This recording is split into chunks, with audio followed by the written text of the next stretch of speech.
തൃശ്ശൂരിലെ ഏറ്റവും പുണ്യവും പരിപാവനമായ ഒരു സ്ഥലത്ത് നിന്നാണ് ഏഷ്യയിലെ ഏറ്റവും വലിയ കലോത്സവമായ ഈ യുവജനോത്സവത്തിൻ്റെ കുട്ടികളോടും മറ്റുള്ളവരോടും ഞാൻ സംസാരിക്കുക എന്ന് പറയുന്നത് എൻ്റെ ഏറ്റവും വലിയൊരു ഭാഗ്യമായിട്ട് കരുതുന്നു, ഒരു പുണ്യമായിട്ട് കരുതുന്നു.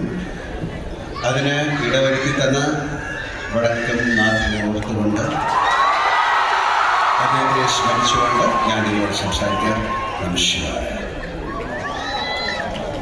ബഹുമാനപ്പെട്ട പ്രതിപക്ഷ നേതാവ് വി ഡി സതീശൻ സാർ, ബഹുമാനപ്പെട്ട വിദ്യാഭ്യാസ മന്ത്രി ശ്രീ ശിവൻകുട്ടി സാർ, മറ്റ് മന്ത്രിമാർ, വേദിയിലും സദസ്സിലിരിക്കുന്ന വ്യക്തികളെ, പ്രിയപ്പെട്ട വിദ്യാർത്ഥി സുഹൃത്തുക്കളെ, അധ്യാപക അധ്യാപക അംഗങ്ങളെ, രക്ഷകർത്താക്കളെ, എൻ്റെ ഏറ്റവും പ്രിയപ്പെട്ട കൂട്ടുകാരെ, കുട്ടികളെ, വളരെ സന്തോഷത്തോടെയാണ് ഈ കലയുടെ ഈ വാർഷിക മാമ്പാങ്കവേളയിൽ ഞാൻ നിങ്ങളോട് സംസാരിക്കുന്നു.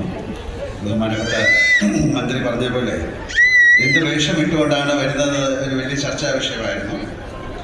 അപ്പോൾ എല്ലാവരെയും സന്തോഷിപ്പിക്കുന്ന രീതിയിൽ ഖദർ ധരിച്ചു, പിന്നെ കുട്ടികൾക്ക് വേണ്ടി കുറച്ച് വീശി,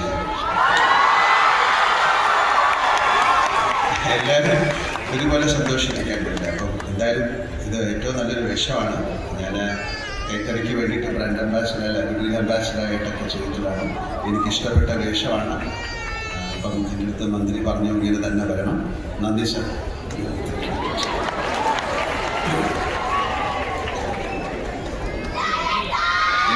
ഞങ്ങളുടെ ഏറ്റവും വലിയ ഇപ്പം സ്പീക്കർ പറഞ്ഞ പോലെ ഇത് വളരെ അടുത്ത ആൾക്കാരാണ് എന്നാണ് വിളിക്കുന്നത്.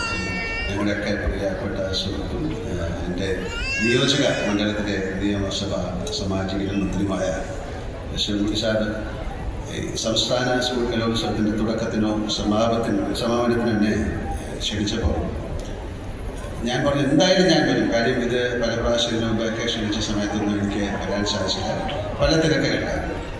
എന്തായാലും ഇന്ന് ഇത്രയും വലിയ ഒരു ചടങ്ങിൽ വന്നില്ലായിരുന്നെങ്കിൽ അതൊരു വലിയ നഷ്ടമായി പോയതെന്ന് ഞാൻ കരുതുന്നു. എന്തായാലും എന്ത് അസുഖം ഉണ്ടായാലും ഇന്ന് വരണമെന്ന് ഞാൻ വിചാരിച്ചിരുന്നു. എല്ലാവിധ ഭാഗ്യങ്ങൾ ഒത്തു വന്നുകൊണ്ട് എനിക്ക് ഇതിൽ പങ്കെടുക്കാൻ